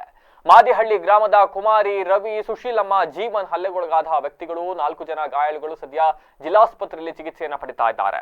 ಹಲ್ಲೆ ಮಾಡಿದವರು ಮೋಹನ್, ಶಿವಣ್ಣ, ಧರ್ಮ, ಸುಷ್ಮಿತಾ, ಕಮಲಿ, ವಿನಯ್ ಒಟ್ಟು 6 ಜನ ಸೇರಿ ಮಚ್ಚು ಮತ್ತೆ ರಾಡ್ ಇಂದ ಹಲ್ಲೆ ನಡೆಸಿದ್ದಾರೆ ಅಂತ ಗಾಯಾಳುಗಳು ಆರೋಪಿಸಿದ್ದಾರೆ. ಹಲ್ಲೆ ಕುರಿತು ಗಾಯಾಳು ರವಿ ಅಂತಕ್ಕಂಥವ್ರು ಮಾತನಾಡಿದ್ದಾರೆ. ಸುಖ ಸುಮ್ಮನೆ ಜಾಗದ ವಿಚಾರವಾಗಿ ಕಳೆದ 1 ವರ್ಷದಿಂದ ಮಾತಿನ ಚಕಮಕಿ ನಡೀತಾ ಇತ್ತು. ಆದ್ರೆ ಭಾನುವಾರ ಇದೇ ಕಾರಣಕ್ಕೆ ಕೊಲೆ ಮಾಡುವ ಉದ್ದೇಶದಿಂದ ಮಚ್ಚು ರಾಡ್ನಿಂದ ನಮ್ಮ ಕುಟುಂಬದವರ ಮೇಲೆ ಹಲ್ಲೆ ನಡೆಸಲಾಗಿದೆ. ತಲೆಭಾಗಕ್ಕೆ ಗಂಭೀರವಾದ ಗಾಯಗಳಾಗಿವೆ. ಹಲ್ಲೆ ನಡೆಸಿದವರ ವಿರುದ್ಧ ಪೊಲೀಸರು ಸೂಕ್ತ ಕಾನೂನು ಕ್ರಮ ಕೈಗೊಳ್ಳಬೇಕು ಅಂತ ಒತ್ತಾಯಿಸಿದ್ದಾರೆ. ಏನಿದು ಘಟನೆ ಅಂತ ಹೇಳಿದ್ರೆ, ಮಾದಿಹಳ್ಳಿ ಗ್ರಾಮದ ನಿವಾಸಿ ಕುಮಾರಿ ಮತ್ತೆ ಶಿವಣ್ಣ ಎಂಬುವರು 2 ಕುಟುಂಬಗಳ ನಡುವೆ ಕಳೆದ 1 ವರ್ಷದಿಂದ 2 ಮನೆಯ ಪಕ್ಕದಲ್ಲಿರ್ತಕ್ಕಂಥ ಜಾಗ ಒತ್ತುವರಿಯಾಗಿದೆ ಅಂತಕ್ಕಂಥ ವಿಚಾರವಾಗಿ ಗಲಾಟೆ ನಡೀತಾ ಇತ್ತು. ಆಗಸ್ಟ್ 31ನೇ ತಾರೀಕು ಕೂಡ ಇದೇ ಜಾಗದ ವಿಚಾರಕ್ಕೆ ಮಾತಿನ ಚಕಮಕಿ ಉಂಟಾಗಿದೆ. ಅದಾದ್ಮೇಲೆ ಪೊಲೀಸ್ ಠಾಣೆಗೆ ಹೋಗ್ತಾರೆ. ಪೊಲೀಸ್ ಠಾಣೆಯಲ್ಲಿ ದೂರು ಕೊಡ್ತಾರೆ. ಪೊಲೀಸರು ನೀವೇ ರಾಜ್ಯ ಪಂಚಾಯತಿ ಮಾಡ್ಕೋಗ್ರಿ, ಅಕ್ಕಪಕ್ಕದ ಮನೆಯಲ್ಲಿ ಯಾಕ್ರಿ ಬರ್ತೀರಿ, ಸಿವಿಲ್ ಮ್ಯಾಟರ್ ನಮ್ಗೆಲ್ಲ ಬರೋದಿಲ್ಲ ಅಂತ ಹೇಳಿ ಕಳಿಸಿದ್ದಾರೆ. ಮತ್ತೆ ಮನೆ ಹತ್ರಕ್ಕೆ ಬಂದಿದ್ದಾರೆ. ಪೊಲೀಸರೇ ಡೋಂಟ್ ಕೇರ್ ಅಂತ ಇದಾರೆ. ನಾನ್ ಯಾರೇ ಬಾರ ಇಲ್ಲಿ ಅಂತ ಹೇಳಿ ಇಬ್ರು ಹೊಡೆದಾಡ್ಕೊಂಡಿದ್ದಾರೆ. ಮಚ್ಚು, ಲಾಂಗು, ರಾಡು ಎಲ್ಲದಿಂದ ಹೊಡೆದು ಗಾಯಗಳಾಗಿದ್ದಾವೆ. ಆಸ್ಪತ್ರೆಯಲ್ಲಿ ಅಡ್ಮಿಟ್ ಆಗಿದೆ. ಸರ್ ನಾನು ಮತ್ತು ಅವ್ರ ಹೆಸರು ಕಂಬ್ಳಿ ಅಂತ. ಆಮೇಲೆ ಅವ್ರ ಯಜಮಾನರು ಹುಟ್ಟಿಗೆ ದಡಿಲೋರ್ಗು. ಅವರ ಮಗ ಬಂದು ಮುಚ್ಚಲ್ಲಿ ಹೊಡೆದವ್ರಿಗೆ ನನಗೆ ಜ್ಞಾನನೂ ನಿಮಗೆ ಎಲ್ಲೇ ಲೇಟ್ ಆಗಿದೆ? ಎಲ್ಲಿ ಏಟಾಗಿದ್ದು ಇಲ್ಲಿ ಯಾವುದ್ರಲ್ಲಿ ಹೊಡೆದ್ರು ನಿಮಗೆ? ದಡಿಲಿ ಯಾವುದ್ರಲ್ಲಿ ಹೊಡೆದ್ರು? ದಡಿಲಿ ಯಾರು ಹೊಡೆದಿದ್ದಾರು? ಮುಚ್ಚಲ್ಲಿ ಮಗ ಮಚ್ಚಲ್ಲಿ. ಮುಚ್ಚಲ್ಲಿ. ಆಮೇಲೆ ಅವರು ಗಂಡ ದಡಿಲಿ ಎಲ್ಲಿ ಹೊಡೆದು ಗೊತ್ತಿದ್ದು ನನಗೆ ಅವಾಗ ಜ್ಞಾನನೂ ಏನೂ ಇಲ್ಲ. ಆವಾಗ ನನಗೆ ಬಂದಿರೋದು ಒಂದೇ ಗೊತ್ತು ನನಗೆ. ಅದು ಇಲ್ಲಿ ಬಂದ್ಬಿಟ್ಟು ಜ್ಞಾನ ಗಲಾಟೆ ಮಾಡೋದು ಈ ಥರ ಎಲ್ಲ ಮಾಡ್ಕೊಳ್ಳೇ ಇರೋದು. ಯಾವಾಗಿಂದ? ಇದೆಲ್ಲ ಒಂದು ವರ್ಷದಿಂದಲೂ ಆ ಥರ ಮಾಡ್ತಾಯಿದ್ದ. ನಾನು ಇರಲಿ ಅಂತಂತಲೇ ಸುಮ್ಮನಿದ್ದೆ, ಒಳ್ಳೆ ತಂದಾಗೆ ಇರೋಣ ಅಂತವ. ಮತ್ತು ಇವಾಗ ಅದನ್ನ ಸೈಡ್ ತೀರ್ಸ್ಕೊಂಡು ಈಗ ನಮ್ಮ ಮಗ ಹೊಡೆದು ನಮ್ಮನ್ನೆಲ್ಲ ಈ ಥರ ಮಾಡಿದ್ದಾನೆ ಈ ಸರಿ. ಮುಚ್ಚು ದಡಿ ಎಲ್ಲಿ ಮತ್ತು ಮೇಕೆ ಎದಳಕ್ಕೆ ಆಗಿಲ್ಲ ನಮಗೆ ಯಾರಿಗೂ. ಆ ಥರ ಹೊಡೆದಿದ್ದಾರೆ ಸರ್ 7 ಜನ. ಬೆಳಗ್ಗೆ ಜಗಳಾಡಿದ್ದು, ಅದು ಪೊಲೀಸ್ ಸ್ಟೇಷನ್ಗೆ ಹಳೆಗಳಿಗೆ ಹೋಗಿದ್ದು. ಹಳೆಯಲ್ಲಿ ಪೊಲೀಸ್ನವರು ನಿಮ್ಮ ಹೆಸರು? ಅಡುಗೆ ಮನೆಯಲ್ಲಿ ಹೋಗಿ ಹೊಲ್ತವ ಅವ್ರಿಗೆ ಜಗಳ ಆಯಿತು. ಅದು ಪೊಲೀಸ್ ಸ್ಟೇಷನ್ಗೆ ಹೋಗಿದ್ದು. ಪೊಲೀಸ್ ಸ್ಟೇಷನಲ್ಲಿ ಈಗ ಕ್ರಮ ತಗೊಂಡಿಲ್ಲ. ಹೇಳ್ತೀನಿ ಮತ್ತೆ ಸಲೀಮನ್ನು ಕರ್ಸಿದ ಮೇಲೆ ಅಳಿಸಿದ ಮಾಡ್ಬೇಕು ಅಂತ ಹೇಳಿ ಕಳಿಸಿದಾಗ ಮತ್ತೆ ಪೊಲೀಸ್ನವ್ರ ಏನಕ್ಕೆ ಏನು ಕಿತ್ಕೊಂಡು ಅಂತ ಹೇಳಿ ಬಂದ್ಬಿಟ್ಟು ಶಿವಣ್ಣನನ್ನು ಮುಚ್ಚಲ್ಲಿ ಹೊಡೆದ. ಶಿವಣ್ಣನವ್ರು ಅವರು? ಶಿವಣ್ಣನವರು ಅವ್ರಿಂದ ಮಾದಿ ಹೇಳ್ಯಾರು. ಯಾರ್ಯಾರ ಮೇಲೆ ಹಲ್ಲೆ ಮಾಡಿದ್ದಾರೆ ನಿಮಗೆ? ಅವರು ನಮ್ಮ ಹೆಂಗಸರ ಮೇಲೆ, ಸುಶೀಲಿನ ಮೇಲೆ, ಮತ್ತು ಕುಮಾರಿ ಮೇಲೆ, ಜೀವನದ ಮೇಲೆ, 4 ಜನ ಮೇಲೆ ಮಾಡಿದ್ರು. 4 ಜನ. ಯಾವುದ್ರಲ್ಲಿ ಹಲ್ಲೆ ಮಾಡಿದ್ರು? ಮುಚ್ಚಲಿ ರಾಡಲ್ಲಿ. ಏನು ವಿಚಾರ ಜಗಳ ಆಗಿದ್ದು? ಇದು ಕಾರ್ ನಿಲ್ಸಿದ್ರೆ ಗಾಡಿ ಮುಂದಿನ ಹೋಗಿ ದಾರಿಲಿ ನಮಗೆ ಜಮೀನು ಕಡೆಗೆ ಜಗಳ ಮಾಡಿದ್ರು. ಇವು ಆದ್ಮೇಲೆ ನಮ್ಮ ಅಕ್ಕನಿಗೆ ಹೊಡೆಯಕ್ಕೆ ಅದಕ್ಕೋಸ್ಕರ ಯಾಕೆ ಹಿಂಗೆ ಜಗಳ ಕೊಟ್ಟೆ ನಮ್ಮ ಕಡೆ ನಾವೇನು ಮಾಡ್ತೀವಿ ಅಂತ ಅನ್ನೋದು ಪೊಲೀಸ್ನವರು ಏನು ಕಿತ್ತಂದ್ರೆಲ್ಲ ಕಮ್ಮಿ ಕೊಡಿದ್ದಾರೆ ಅಂತ ಹೇಳ್ಬಿಟ್ಟು ಏಕಪಕ್ಷಿ ಬಂದು ನೀವು ಕಳೆದ ವರ್ಷ ಇತ್ತು ರಾತ್ರಿ ವರ್ಷ ಮುಚ್ಚಿರೋ ರಾಡುಗಳು ಅಡ್ಡಾಡಿ ಬಿಸಿ ಹೊಡೆದು ನಮ್ಮ ಅಕ್ಕಗೆ ಇಲ್ಲಿ ತಲೆಗೆ ಬಿಟ್ಟು ನನಗೆ ಈ ಸಂತೆ ನನ್ನ ಕಟ್ಟಿಲ್ಲ. ಸ್ಥಳೀಯ ಶಾಸಕರಾಗಿರ್ತಕ್ಕಂಥ KM ಶಿವಲಿಂಗೇಗೌಡ ಅವರು ನನ್ನ ಮೇಲೆ ಮಾನವ ನಷ್ಟ ಮೊಕದ್ದಮೆಯನ್ನ ಹೂಡ್ತೀನಿ ಅಂತ ಹೇಳಿದ್ದಾರೆ. ನಾನು ಅದನ್ನ ಸ್ವಾಗತ ಮಾಡ್ತೀನಿ, ಆದ್ರೆ ನನ್ನ ಹೋರಾಟ ನಿಲ್ಲಿಸೋದಿಲ್ಲ ಅಂತ ಹೇಳಿ JDS ನ ಮುಖಂಡ NR ಸಂತೋಷ್ ಹೇಳ್ತಾರೆ. ಸುದ್ದಿಗೋಷ್ಠಿಯಲ್ಲಿ ಇಂದು ಮಾತನಾಡಿರೋ ಅವರು, ನೀವು ಮೊಕದ್ದಮೆ ಹೂಡಿ ನಾನು ಸಹ ಕಾನೂನಾತ್ಮಕವಾಗಿ ಎದುರಿಸ್ತೀನಿ ಅಂತ ಸವಾಲನ್ನ ಹಾಕಿದ್ದಾರೆ. ನೀವು ಏನೇ ಬೆದರಿಕೆ ಹಾಕಿದ್ರು ನಾನು ಭ್ರಷ್ಟಾಚಾರದ ವಿರುದ್ಧ ಹೋರಾಟ ನಿಲ್ಲಿಸೋದಿಲ್ಲ, ಹೋರಾಟದಿಂದ ಹಿಂದೆ ಸರಿಯೋದೂ ಇಲ್ಲ. ನೀವು ನಿಮ್ಮ ಅಣತಿಯಂತೆ ಅಧಿಕಾರಿಗಳು ನಡೆಸಿರ್ತಕ್ಕಂಥ ಭ್ರಷ್ಟಾಚಾರ, ಮನೆ ಹಂಚಿಕೆಯಲ್ಲಿ ಬಡವರಿಗೆ ಮಾಡಿರ್ತಕ್ಕಂಥ ಅನ್ಯಾಯದ ಸಂಬಂಧ ನಾನು ಸಂಗ್ರಹಿಸಿರುವ ದಾಖಲೆ, ತಪ್ಪು ಮಾಡಿರುವ ಅಧಿಕಾರಿಗಳ ವಿರುದ್ಧ ಮೇಲಧಿಕಾರಿಗಳು ಸರ್ಕಾರಕ್ಕೆ ನೀಡಿರ್ತಕ್ಕಂಥ ವರದಿಯ ಪ್ರತಿಯನ್ನ ನ್ಯಾಯಾಲಯಕ್ಕೆ ದಾಖಲೆ ಸಮೇತ ಸಲ್ಲಿಕೆ ಮಾಡ್ತೀನಿ ಅಂತ ಹೇಳಿದ್ದಾರೆ. ನಿಮ್ಮ ವಿರುದ್ಧ ನಾನು ಮಾಡಿರ್ತಕ್ಕಂಥ ಆರೋಪಕ್ಕೆ ನಾನು ಈಗಲೂ ಕೂಡ ಬದ್ಧನಾಗಿದ್ದೇನೆ. ಸೆಪ್ಟೆಂಬರ್ 8ರ ಬಳಿಕ ಅರಸೀಕೆರೆಯಿಂದ ಹಾಸನಕ್ಕೆ ಪಾದಯಾತ್ರೆ ಹಮ್ಮಿಕೊಳ್ಳೋದು ಶತಸಿದ್ಧ ಅಂತ ಹೇಳಿದ್ದಾರೆ. ಮಾನ್ಯ ಶಾಸಕ ಶಿವಲಿಂಗೇಗೌಡರು ಪತ್ರಿಕಾಗೋಷ್ಠಿಯಲ್ಲಿ ಹೇಳ್ತಾರೆ, ತಪ್ಪು ಮಾಡಿರೋನ್ನ ನೇಣಿಗಾಕ್ರಿ, ತಪ್ಪು ಮಾಡಿರೋನ್ನ ತಿಹಾರ್ ಜೈಲ್ಗೆ ಹಾಕ್ರಿ ಅಂತ ಇದೇ ಮನುಷ್ಯ ಹೇಳ್ತಾನೆ. ಅಧಿಕಾರಿಗಳಿಗೆ ದಯಮಾಡಿ ಇದ್ರ ಬಗ್ಗೆ ಗಮನ ಇರಬೇಕು. ಆ ತಪ್ಪನ್ನ ಮಾಡಿ ಸಿಕ್ಕೊಳ್ಳೋಕೆ ಹೋಗ್ಬೇಡಿ. ನಿಮ್ಮಿಂದ ತಪ್ಪು ಮಾಡಿಸಿ ನಂತರ ಈತ ತಮ್ಮ ಪರವಾಗಿ ನಿಲ್ಲೋದಿಲ್ಲ. ಈಗಾಗಲೇ ನೋಡಿದಿರಿ, ನಗರ ಪೊಲೀಸ್ ಠಾಣೆ ಇನ್ಸ್ಪೆಕ್ಟರ್ ಯಾರ ಪತ್ರದಿಂದ, ಯಾರ ಶಿಫಾರಸಿನಿಂದ ನಮ್ಮ ಅರಸೀಕೆರೆ ನಗರಕ್ಕೆ ಬಂದ್ರಿ? ಅವ್ರನ್ನಿವತ್ತು ಕಾಲಿಡ್ಕೂಡ್ದು, ಯಾರೇ ಆಗಲಿ ಒಬ್ಬ ಅಧಿಕಾರಿ ಕಾಲಿಡ್ಕೂಡ್ದು ಅನ್ನೋ ಮಾತನ್ನ ನೀವೇ ಹೇಳ್ತೀರಿ. ಯಾರು ಹೊಣೆ ಇದಕ್ಕೆ? ನೀವು ಶಾಸಕರಾಗಿ ವಿಫಲರಾಗಿದ್ದೀರಾ. ನಿಮ್ಮ ಎಡಬಲ ನಿಂತಿದ್ರಲ್ಲ ನಗರಸಭೆ ಅಧ್ಯಕ್ಷ, ಇವ್ರುಗಳು ವಿಫಲರಾಗಿದೆ. ಇವರ ವೈಫಲ್ಯದ ಕಾರಣಕ್ಕೆ ಅಧಿಕಾರಿಗಳ ಬಲಿ ಆಗ್ತಾ ಇದೆ ತಾಲೂಕಲ್ಲಿ. ಇದು ಡಿವೈಡರ್. ಇದನ್ನು ಸರಿಪಡಿಸಿ, ಇದಕ್ಕೆ ದುಡ್ಡು ಹೆಚ್ಚು ಕಡಿಮೆ 8 ಕೋಟಿ ರೂಪಾಯಿ, ಹೆಚ್ಚುವರಿ 5%, 38,43,500 ರೂಪಾಯಿ ಟೆಂಡರ್ ಆಗಿರುವಂಥದ್ದು. ಹೆಚ್ಚುವರಿ 5% ಎಬೋ. NH ದುಡ್ಡಲ್ಲ ಸ್ವಾಮಿ, ನ್ಯಾಷನಲ್ ಹೈವೇ ದುಡ್ಡು ಎಬೋ ಹಾಕೊಂಡು ತಗೊಂಡ್ರಿ. ಇಲ್ಲಿ ಇದನ್ನು ಸರಿಪಡಿಸದೆ ಬಿದ್ದಿರೋ ಕಲ್ಗೆ ಬಣ್ಣ ಹೊಡೆದಿರೋದು. ಇದ್ರ ಬಗ್ಗೆ ತನಿಖೆ ಆಗಬೇಕು, ಆಮೇಲೆ ಬಿಲ್ ಮಾಡಿಕೊಡ್ಬೇಕು. ಇದು NHನ ಒಂದು ಕಾಮಗಾರಿ. NH ಇಂದ PWD ಹೆಡ್ಗೆ 8443 deposit grant NHAI head of account ಇದು PWD ತಗೊಳ್ತಾರೆ. ತಗೊಂಡು above further security deposit 5% above ತಗೊಳ್ತಾರೆ. 38,43,500 7,32,57,690 ರೂಪಾಯಿ ಟೆಂಡರ್ ಇದು. ಗುತ್ತಿಗೆ ಮಾಡಿದ್ದು ಯಾರು? GMB ಕನ್ಸ್ಟ್ರಕ್ಷನ್ಸ್ ಅನ್ನೋರಿಗೆ ಇದು ಟೆಂಡರ್ ಆಗುತ್ತೆ. ನಾನೇ ಆ ರೋಡಲ್ಲಿ ಓಡಾಡುವಾಗ ನೋಡಿದ್ದೀನಿ. ಸ್ವತಃ ಶಾಸಕ ಶಿವಲಿಂಗೇಗೌಡರು ಬಾಮೈದ ನಿಂತ್ಕೊಂಡು ರಸ್ತೆ ಮಾಡಿಸಿದ್ದನ್ನು ನಾನೇ ನನ್ನ ಕಣ್ಣಾರೆ ನೋಡಿದ್ದೀನಿ. ನೀವುಗಳು ನೋಡಿರ್ತೀರಾ. ಇದೇನಾದ್ರೂ ಕ್ವಾಲಿಟಿ ಚೆಕ್ ಮಾಡದೆ ಏನಾದರೂ ಬಿಲ್ ಆದರೆ ಇದು ಇನ್ನೊಬ್ಬ ಅಧಿಕಾರಿ ತಲೆದಂಡ ಆಗ್ಬೇಕಾಗತ್ತೆ. ಇದೇ ಶಾಸಕರು ಕೂತ್ಕೊಂಡು ಹೇಳ್ತಾರೆ ತಪ್ಪು ಮಾಡಿದ್ರೆ ಜೈಲ್ಗೆ ಹಾಕ್ರಿ, ತಿಹಾರ್ ಜೈಲ್ಗೆ ಹಾಕ್ರಿ, ನೇಣಿಗೆ ಹಾಕ್ರಿ ಅಂತ. ನಿಮ್ಮನ್ನು ರಕ್ಷಣೆ ಮಾಡಲ್ಲ, ತಪ್ಪು ಮಾಡಕ್ಕೆ ಹೋಗಬೇಡಿ ಅಂತೇಳಿ ಅಧಿಕಾರಿಗಳಲ್ಲಿ ಮನವಿ ಮಾಡ್ತಾ ಇದ್ದೇನೆ. ನಾನು ಯಾವುದೇ ಅಧಿಕಾರಿಗಳ ವಿರುದ್ಧ ಅಲ್ಲ, ನಾವು ಈ ಭ್ರಷ್ಟ ವ್ಯವಸ್ಥೆ ವಿರುದ್ಧ ಹೋರಾಟ. ಇದನ್ನ ಇಲ್ಲಿಗೆ ನಿಲ್ಲಿಸೋದಿಲ್ಲ. ದಯಮಾಡಿ ಶಾಸಕ ಶಿವಲಿಂಗೇಗೌಡರು ನನ್ನ ಮೇಲೆ ಮಾನನಷ್ಟ ಮೊಕದ್ದಮೆ ಹಾಕಬೇಕು. ಈ ಎಲ್ಲ ದಾಖಲೆ ನ್ಯಾಯಾಲಯಕ್ಕೆ ನಾನು ಕೊಡ್ತೀನಿ. ನಾನು ಆಡಿರೋ ಪ್ರತಿ ಮಾತಕ್ಕೂ ದಾಖಲೆ ಕೊಡ್ತೀನಿ. ಆ ಅಮಾಯಕ ಗಣಪತಿ ವಿಸರ್ಜನೆ ವೇಳೆ ಕುಣಿದು ಕುಪ್ಪಳಿಸಿದ ಯುವಕನೋರ್ವ 30 ನಿಮಿಷದ ಬಳಿಕ ಹೃದಯಾಘಾತದಿಂದ ಮೃತಪಟ್ಟಿರ್ತಕ್ಕಂಥ ಹೃದಯ ವಿದ್ರಾವಕ ಘಟನೆ ದೊಡ್ಡಮಗ್ಗೆ ಸಮೀಪದ ಆನಂದಪುರ ಅಂತಕ್ಕಂಥ ಗ್ರಾಮದಲ್ಲಿ ಭಾನುವಾರ ಸಂಜೆ ನಡೆದು ಹೋಗುತ್ತಿದೆ. ಗ್ರಾಮದ ಮಂಜುನಾಥ್ ಕೇವಲ 29 ವರ್ಷ. ಆತನಿಗೆ ಮೃತ ಯುವಕ ಈಗ ಗ್ರಾಮದ ವಿನಾಯಕ ಗೆಳೆಯರ ಬಳಗ ಅಂತ ಪ್ರತಿಷ್ಠಾಪನೆ ಮಾಡಿದ ಗಣೇಶ ವಿಸರ್ಜನೆ ಮೆರವಣಿಗೆಯಲ್ಲಿ ಭಾಗವಹಿಸಿ ತಮಟೆ ವಾದ್ಯದಲ್ಲಿ ಕುಣಿದು ಕುಪ್ಪಳಿಸಿದ್ದ. ಇದಾದ 30 ನಿಮಿಷದ ಬಳಿಕ ಸಾವನ್ನಪ್ಪಿದ್ದಾನೆ ಅಂತ ಹೇಳಲಾಗ್ತಾ ಇದೆ. ಯುವಕನನ್ನ ಆಸ್ಪತ್ರೆಗೆ ಸಾಗಿಸಿದ್ರು ಕೂಡ ಪ್ರಾಣ ಉಳಿಸಲು ಸಾಧ್ಯವಾಗಿಲ್ಲ. ಈತ ಗ್ರಾಮದಲ್ಲಿ ವಾಟರ್ ಮ್ಯಾನ್ ಆಗಿ ಕರ್ತವ್ಯನ ನಿರ್ವಹಿಸ್ತಾ ಇದ್ದ ಅಂತಕ್ಕಂಥ ಮಾಹಿತಿ ಲಭ್ಯವಾಗಿದೆ. ಅಲ್ಲದೆ ಇದನಿಗೆ ಈ ಮೊದಲೇ ಹೃದಯ ಸಂಬಂಧಿ ಕಾಯಿಲೆ ಇತ್ತು ಅಂತಕ್ಕಂಥ ಮಾಹಿತಿ. ದುರದೃಷ್ಟವತ್ ಸಣ್ಣ ಪ್ರಾಯದಲ್ಲಿ ಆತ ಅಸುನಗಿದ್ದಾನೆ. ಡ್ಯಾನ್ಸ್ ಮಾಡಿದ್ದಾರೆ. ಕಂಟಿನ್ಯೂಸ್ ಡ್ಯಾನ್ಸ್ ಮಾಡೋದ್ರಿಂದ ಹೃದಯದ ಒತ್ತಡ ಜಾಸ್ತಿ ಆಗಿದೆ. ಹೀಗಾಗಿ ಉಸಿರಾಟದ ತೊಂದರೆ ಎದುರಾಗಿರಬಹುದು. ಹೀಗಾಗಿ ಸಾವನ್ನಪ್ಪಿದ್ದಾರೆ. ಈಗ ಮತ್ತೊಮ್ಮೆ ಹೆಡ್ಲೈನ್ಸ್. ಜಿಲ್ಲೆಯ ಪ್ರಧಾನಮಂತ್ರಿ ಆವಾಸ್ ಯೋಜನೆಯಲ್ಲಿ ಭಾರಿ ಗೋಲ್ಮಾಲ್. ಅಕ್ರಮ ಎಸಗಿದವನನ್ನ ಬಂಧಿಸದೆ ಮೋಸ ಹೋದ ಗ್ರಾಮಸ್ಥರಿಗೆ ನೋಟಿಸ್ ನೀಡಿದ ಪೊಲೀಸರು. ವಿಷ ಸೇವಿಸಿ ಸಾಯ್ತೀವಿ ಅಂತಿದ್ದಾರೆ ಜನ. ರೇವಣ್ಣನ ಕತೆ ಮುಗಿದೇ ಹೋಯ್ತು ಎಂದುಕೊಂಡಿದ್ರೆ ಅದು ಸುಳ್ಳು. ನಮ್ಮ ಕುಟುಂಬ ಏನು ಅಂತ ತೋರಿಸೋ ಕಾಲ ಬಂದೇ ಬರುತ್ತೆ, ಗುಡುಗಿದ ರೇವಣ್ಣ. ಜಮೀನು ಒತ್ತುವರಿ ಗಲಾಟೆ, 4 ಮಂದಿ ಮೇಲೆ ಹಲ್ಲೆ, ಗಂಭೀರ ಗಾಯ, ಜಿಲ್ಲಾಸ್ಪತ್ರೆಯಲ್ಲಿ ಚಿಕಿತ್ಸೆ.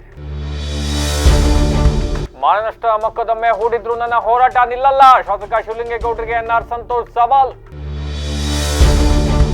ಗಣೇಶ ವಿಸರ್ಜನೆ ವೇಳೆ ಕುಣಿದು ಕುಪ್ಪಳಿಸಿದ ಯುವಕ, ಅರ್ಧ ಗಂಟೆಯಲ್ಲೇ ಹೃದಯಾಘಾತಕ್ಕೆ ಬಲಿ. ಅರಕಲಗೂಡಿನಲ್ಲಿ ಹೃದಯ ವಿದ್ರಾವಕ ಘಟನೆ. ಇದಾಗಿ ತುತ್ತಿನ ವಿಶೇಷ. ನಿರಂತರ ಸುದ್ದಿಗಾಗಿ ನೋಡ್ತಾರೆ VVC TV. ಸತ್ಯದ ಕಡೆ ನಮ್ಮ ನಡೆ.